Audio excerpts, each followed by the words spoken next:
good evening, all. Ira Epstein, and here we are with your financial market wrap-up. And this wrap-up is for a pretty active Thursday, and this was the 26th of September, 2024. Time about 6:40 p.m. Central Time.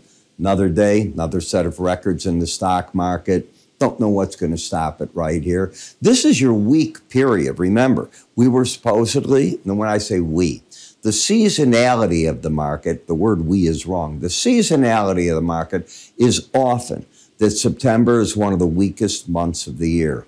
If this is weak because you're setting record highs, what's that definition? What does that mean for the end of the year? So you're getting lots of analysts. I've heard 6,200 up and down the street now is the target on the S&P. And I understand their point. Point is the markets normally rally anyways at the end of the year. Now you're turbocharging it with U.S. cutting interest rates, other countries cutting interest rates, and China letting out the bazookas. Now today the Politburo ended their meeting, actually last night if you think about it. And they have committed $284 billion, U.S. dollars equivalent, to their provinces and to other areas. This is away from the bazooka stuff they've been doing all week long.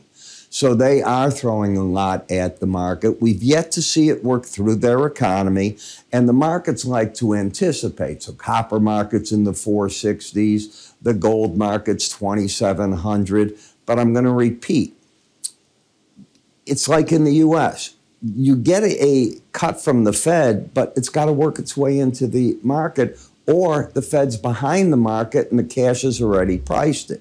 Well, in China, the cash had not priced it. So you've seen their stock market take off, other parts. You're seeing iron ore prices jump. You're seeing copper and gold prices jump because people are thinking the word inflation, and they need that behind it. The one thing you're not hearing yet is that the public has bought into this and that consumer confidence is picking up and that things are going on the right way.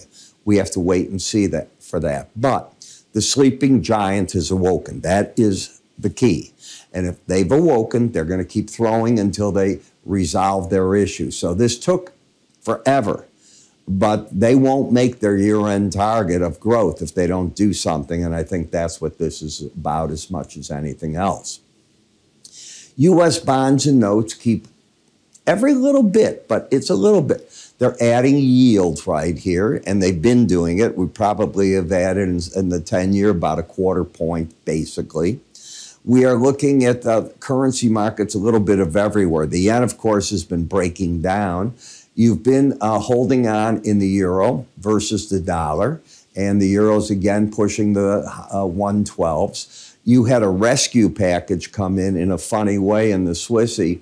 The market didn't know what to do, and it was whipping all over the board. And the question was, and as I said in my newsletter, 50 basis points of a cut today would have been a problem. 25 is probably, as crazy as it sounds, a little friendly. They did 25, and after that all came out, the market washed out stops every which way and then took off to the upside. As I see it, the chart is still bullish. In the British pound, you are back to the 134 level. If it wanted to really run, I can get you up to, on a price count, around 137. But it's a difficult run from here to have that happen. Let's take a look at something else. The energies came down pretty hard. You know that we have a Cat 4 storm now, and I don't know if you're aware of that, but it's now a Cat 4 storm, Hurricane Helene, and it is about 100 miles west of Tampa. It will hit the Big Bend area tonight. It's going to make it now, the news is saying, it's a Category 2 into Atlantic. Can you imagine a Cat 2 storm in Atlanta? They get storms, but that's unreal. I don't know how they'll handle that. And I cannot imagine what's going to happen with 20-foot sea surge in some of these areas. I don't see how the homes can withstand it. And you can only imagine, are the insurance companies going to be able to withstand it? That's what we're going to find out in the next 24 hours. And those that have pulled out, you know, they're sitting there going, I want no part of this. And those that are there are probably wondering, what have I got myself into? Because the damage should be pretty severe. Let's cross our fingers that it isn't. U.S. monthly personal income spending, and then the big boy. The PCE price index data comes out in the morning. So we've got the estimates. Income's going to be up. They think 0.4, spending up 0.3. We'll see, though. But it's the PCE. The Fed really watches that number. It's one of their favorite indicators. They'll hurrah it if the market can come down at all. Then we're going to get the final University of Michigan consumer sentiment. We already had the prelim, so we'll see if this improved at all with the rate cuts and all that has happened, because they're looking for a jump of about 0.3. So let's take a look at the chart action and get a feel for what we've got here. In the S&P, if we finished like this, anything like this tomorrow, you're at a record high close, because this is a chart of only the last price. It's the close of business each week, each day. So this will be for the week. New highs. When we take a look at the micro mini S&P, do you remember I said we might have an inverted head and shoulder? And I said you take this number here, let's call it 5,700, down to 5,450, 250 points. You add it to this number. That'd be 5650. No, that'd be 50, what did I say that was? 56 and a half roughly. And 250, 6,000. Excuse me, allergies. So you might be going onto that number on this over time. Again, be careful. Nothing climbs forever. Number two, you've still got the election coming. Number three, September's not working out to be the worst month of the year. It would have to have a crash from here. I don't see anything to do that, but it could happen. I don't see it. Number four, October 10th is often the bottom of the break from that cycle. And then you begin trying, and I'm just giving you approximate dates, to work yourself up into that Santa Powell, as I call it, rally, where more rate cuts coming and the market will be euphoric about what's going on. You know what carried the market today was a big part of Micron. Had phenomenal numbers. And the stock at one point was up 17%. I think it finished up about 14%. So these are still very, very good numbers. But what it did is it fueled on then, and you got NVIDIA going. It did not hold the gains. In fact, today I was telling clients in the early morning when I was looking at it, at the 126 level, wouldn't surprise me if the market wants to run into the resistance against that. And by the end of the day, it had come in flat by everything. But in looking at this, you can see the market still working its way higher. You're over the 18-day average of closes, which is over the 100, which is over the 200, a classic bullish setup. So where's the resistance? It's probably the Bollinger Band. You hit it once, you backed off. If it wants to run again, the 58.82. But we're getting close to that 6,000 number. So I'm just giving you a warning. I am hearing on the street people 62, 62.50 by year end. So we'll see. But remember, at the tops, everybody gets super bullish. At the bottoms, they get super bearish. Always keep that in the back of your mind. My guide on this is right here. When you have an embedded reading, I say the trade is buying the break in the market. They're out if the red line closes under 79, and that often leads to a retracement back to the closest moving average, in this case right here. Does it have to happen that way? Of course not. I'm giving you the high probabilities. Go in, do your homework, and you will see it one after the other. Embedded, right back there. Embedded, you lose it. Right back there, okay? Not interested how low it got. I'm interested that that ends a run to the upside, if you can appreciate that. Momentum is very important. In my opinion, momentum leads price probably 95% of the time. The NASDAQ, embedded again. Now, you went to the Bollinger Band area, bang, you run into the brick wall. But again, you saw why the market ran. You know, it's Micron. And this is the U.S. biggest chip maker, and their numbers are stellar. Now, there's many stories about NVIDIA coming out that they're losing their grip, their dominance. They may not lose it all for a year or two, but the other chip makers are catching up in many ways. I don't know if that's right or wrong. I know that Blackwell's just being shipped out, and we'll find out. I only mention it because it's the chips today that were on fire.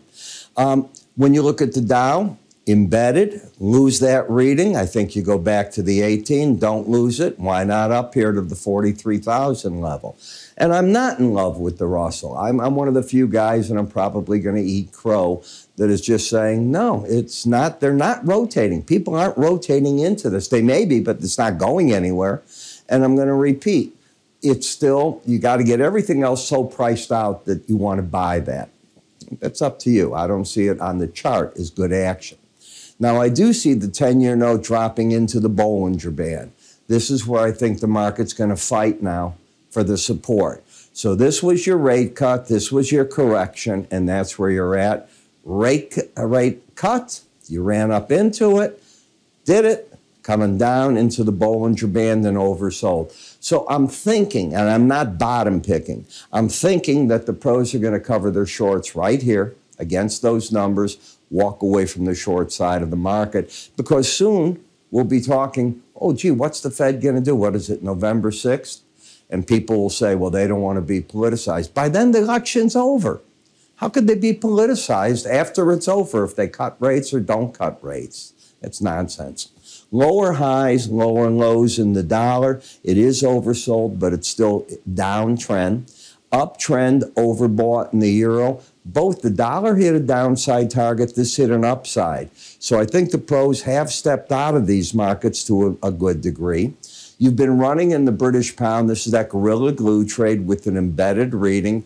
And I did a price count today earlier, and it's right up in there if it wants to run for that. And by the way, that would be the fourth count. You rarely go to the fourth count. So got to keep your eye on where you're at. In Bitcoin, you have an embedded reading. I've moved to the October. I think this morning when I was doing my subscriber video, I just grabbed the November to show people how you do that. But this market moves month to month, and the whole open interest moves at one time. Tomorrow's the last trading day in the September. So I think you're best off here. And if you looked at when I put up the November, it looked more dots than this, because that's how this works. It's like everybody's buying the current 3 weeks, and then they roll. The market is fighting right through here. I don't know if you can see the green, though, but that's your 100-day average. And the reason is you don't have big history on these. They just keep rolling forward for you. In the energy market, so with all this that China did, you had that rally right at the beginning of the week. And since then, it's dropped. And what bothered me, and I said this yesterday here, I said, you've got a big hurricane coming. Could be a Cat 3. It should have been a Cat 3. It's possible Cat 4. It's now a Cat 4. Going right into these areas, and you're not holding, and you've got China doing their thing to spur on the economy, and you're not responding. Well, today we heard from OPEC. And OPEC, according to the Saudis, they are considering December 1st increasing production. Libya is coming back online with oil. So supply has come onto the market suddenly, the threat of it out of OPEC, driving the market down. And I am sure that OPEC is looking at the U.S. stealing market share, other countries stealing market share from them, their own members getting it. And the Saudis are probably just saying enough is enough. Got to keep your eye on all that. But there's nothing friendly on this chart at this point in time. Same goes for the Rebob gasoline here, the heating oil, same thing. And in the nat gas, did I not say I thought the market would run into trouble? First challenge of the 100-day average in here. And then I've been telling you, often you get into October and you begin a seasonal decline, believe it or not, in this market. So I've got my eyes open for that. And those are the ways that you start looking at things. And with that, you get our free offers. Now, you hear me talking the price counts. They're part of this. You want to get on it because they not only send out of the price count to show you what our clients can receive, and I want to make that clear. We don't just make this available. You can get to see it, but open a trading account with us, and then you can get this. You will see how this all works with the products that we do. It's just another tool. but it's a great tool once a trade sets in. It does not tell you buy here, sell there. It tells you where a market might be going once the trend is kicked into it and how far. Then we have our different brochures and the different stories and the different tools that you can use. My free course on pivot points, the Arun indicator, they're all included in this and much more. So to get it, all you do is go to iraepstein.com, look on the top left, free offers. That's one way you can do it. The other way is move your icon to the top up here and give that a click. It'll take you there. I'm Ira. I'm going to try to get some special reports done maybe even this weekend for you. You have a great, great evening. I'll talk to you tomorrow.